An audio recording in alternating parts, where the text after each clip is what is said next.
코로나19 확진 환자가 하루 동안 64명 늘어나 사흘 연속 감소 추세를 보였습니다.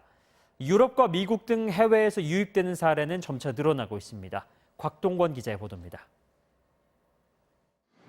오늘 0시를 기준으로 추가 확진 환자는 하루 사이 64명이 늘어나 누적 확진 환자는 8,961명으로 집계됐습니다.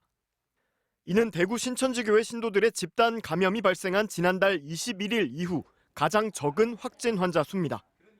지역별로는 대구에서 가장 많은 24명이 추가로 확진 판정을 받았지만 대구 지역 요양병원에 대한 전수조사가 완료되면서 환자 발생은 나흘째 두 자릿수에 머물렀습니다. 서울과 경기에서도 모두 20명의 확진 환자가 추가 확인됐습니다. 그 외 지역에서는 충북과 경북에서 각각 2명씩, 부산과 세종, 경남에서도 확진 환자 1명씩이 새로 확인됐습니다. 유럽발 입국자 1,442명 전원에 대한 진단검사가 시작된 어제, 입국 검역 과정에서도 확진 환자 13명이 발견됐습니다.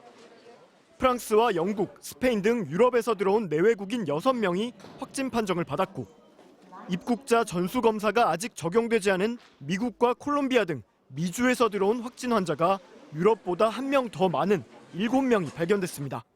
이에 따라 정부는 유럽 외 국가에 대해서도 입국 절차를 강화하는 방안을 마련하고 있다고 밝혔습니다.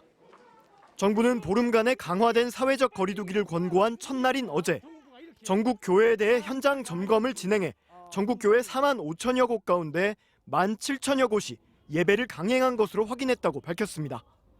방역 수칙이 제대로 지켜지지 않은 교회를 대상으로 행정 지도를 한 뒤 또다시 지침을 어기면 벌금 300만 원을 부과할 방침입니다.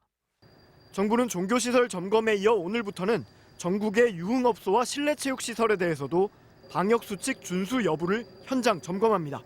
MBC 뉴스 곽동건입니다.